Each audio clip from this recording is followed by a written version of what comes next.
Overthinking से means उसे ख़त्म कैसे करें? खत्म क्यों करना है? अच्छी होती है ओवरथिंकिंग, बुरी थोड़ी है। मीन्स हर सिचुएशन में हम सब कुछ भी एजम्पशन लगाते रहते हैं अपने और कंफ्यूज हो जाते हैं उसमें, पूरे एंटेंगल हो जाते हैं। हाँ please have a seat. Number 1 तो आप ये समझो कि ओवरथिंकिंग कोई बुरी नहीं है। जितने भी साइंटिस्ट हुए हैं पास्ट में, वो आपसे ज़्यादा सोचते थे, आपसे कम सोचते थे? ज़्यादा ही सोचते थे। मैं आपको क्या लगता हूँ, मैं यहाँ बैठा हूँ, मैं आपसे ज़्यादा सोचता हूँ, कम सोचता हूँ? ज़्यादा ही सोचता हूँ, कम तो नहीं सोचता। आप कोई भी टॉपिक दे दो, देखो मेरे पास तो तैयार बैठा रहता हूँ मैं तो। हाँ मतलब हर टॉपिक के ऊपर मेरे पास कुछ ना कुछ है बोलने के लिए। तो द पॉइंट इज़ कि ज़्यादा सोचना प्रॉब्लम नहीं है, सोचना प्रॉब्लम नहीं है, क्योंकि अगर आप सोचना ही बंद कर दोगे तो आप में और जानवरों में क्या फ़र्क है? हम में और जानवरों में क्या फ़र्क है? सोचने का ही तो है। हम सोच सकते हैं, सोच करके अपने आप को जानवरों से बचा सकते हैं। बेचारे जानवर सोच करके अपने आप को हमसे बचा नहीं सकते, उनके पास कोई प्लान नहीं है कि इंसान से कैसे बचे। तो सोचना प्रॉब्लम नहीं है, गलत सोचना प्रॉब्लम है, right? Wrong thinking. Right thinking is not a problem, उससे तो आप सोल्यूशंस निकाल लोगे ना अपनी लाइफ के। तो रॉन्ग थिंकिंग क्या है? What is wrong thinking? Wrong thinking का ग्राउंड क्या है? रॉन्ग थिंकिंग, राइट थिंकिंग जो मैं कह रहा हूं, कैसे डिसाइड करें कि क्या रॉन्ग है क्या राइट है? हो सकता है आपको रॉन्ग लग रही हो, मेरे लिए राइट हो, मुझे राइट लग रही है, आपको रॉन्ग हो। पकड़ में आ रही है बात?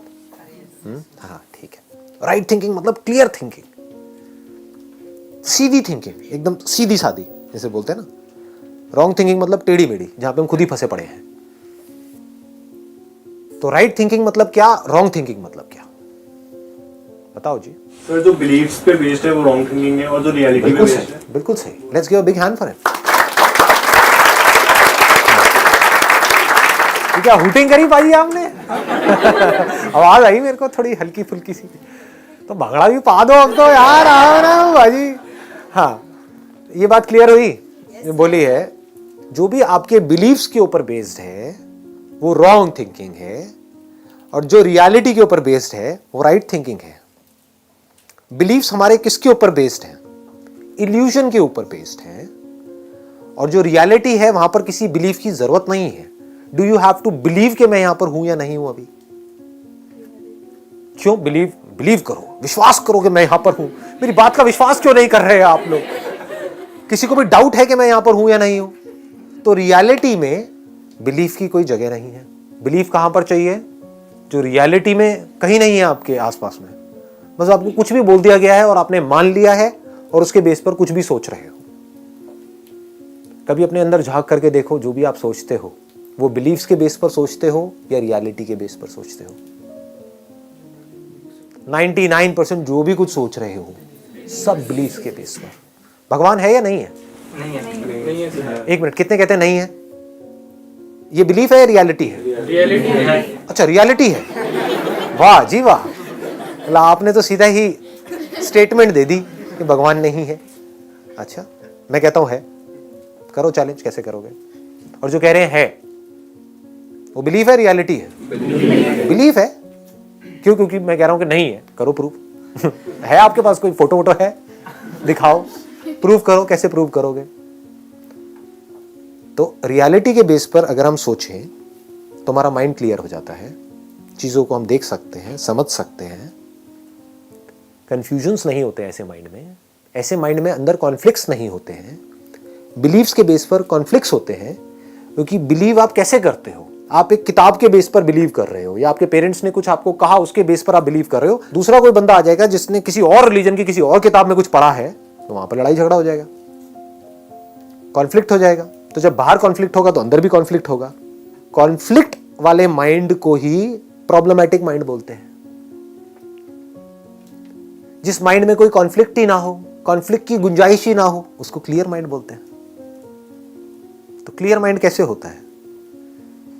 जो भी बोलना है, जो भी सोचना है, रियलिटी के बेस पर। तो रियलिटी क्या है? भगवान है या नहीं है?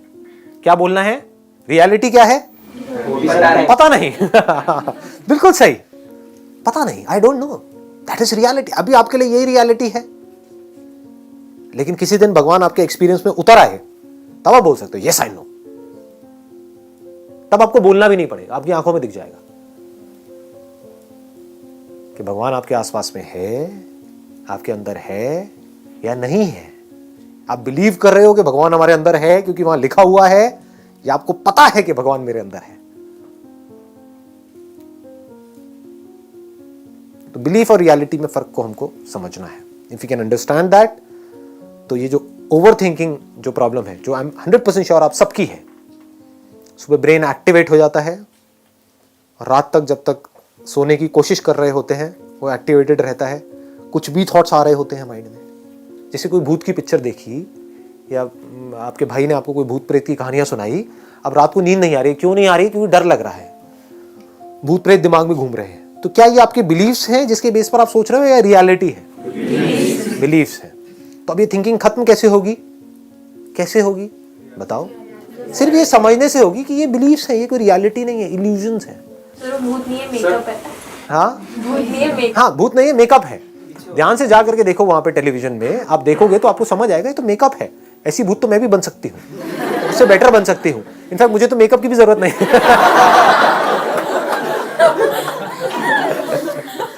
ये आपको जवाब मिल गया है, क्लियर जवाब मिल गया है. अगर किसी पर्सन के लिए अगर हम कि हाँ वो ऐसे हैं वो वैसे हैं, तो दिमाग में उनकी नेगेटिव और पॉजिटिव दोनों बहुत आता रहता है.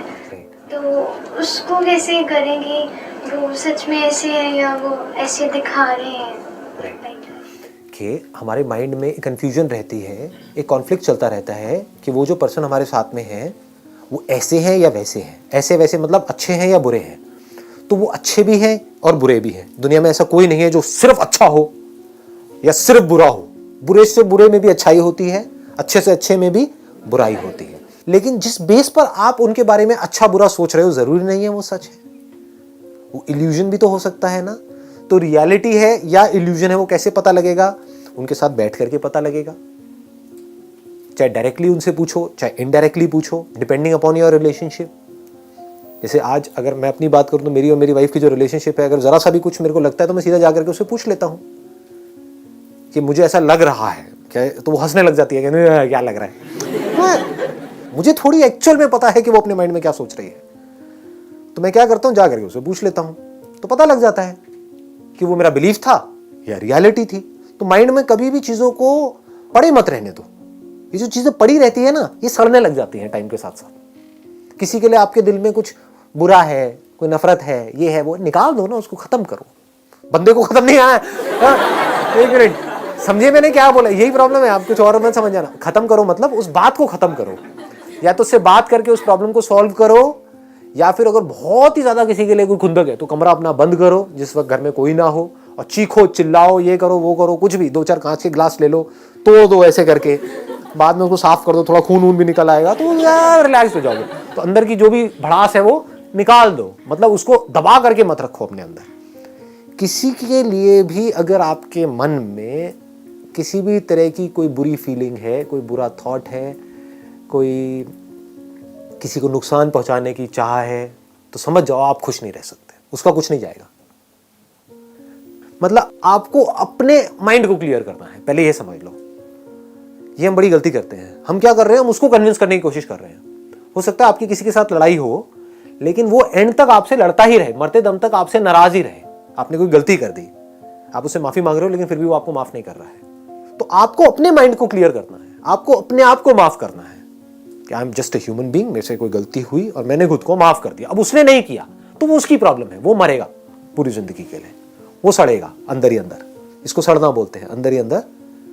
कोई आपसे जेलसी कर रहा है तो आपको वहां पर उसके माइंड को क्लियर नहीं करना है कि वो आपसे जेलसी ना करे.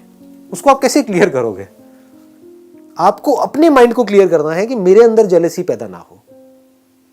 कोई अगर अपने आप को आपसे कंपेयर कर रहा है तो कोई बात नहीं, करने दो, उसकी अपनी प्रॉब्लम है. आपको खुद को किसी से अपने आप को कंपेयर नहीं करना है. जहां आप कंपेयर करते हो वहीं आप फंस जाते हो. या तो आपकी ईगो बढ़ेगी, या अपने आप को नीचे गिराया तो आपकी सेल्फ एस्टीम की धज्जियां उड़ जाएंगी. तो ना अपने आप को किसी से कम समझना है ना ज्यादा समझना है. ये बात पकड़ में आ गई है ना? ये कुछ बेसिक्स हैं लाइफ के.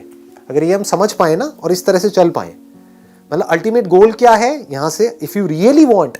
एक है आपने सिर्फ पूछने के लिए पूछा है कि मैं अपनी ओवर थिंकिंग को कंट्रोल कैसे करूं, क्योंकि ये कोई छोटा सवाल नहीं है. If you really mean it, क्योंकि इससे बड़ी कोई चीज है नहीं लाइफ में. इसकी वैल्यू क्या है? आपके जो अंदर की दुनिया है वो बिल्कुल क्लियर हो जाए। इसी को तो खुशी कहते हैं। और खुशी क्या है? बाहर चिल्लर पिल्लर मिल जाएगी वो खुश, उससे खुश हो गए आप। समझे?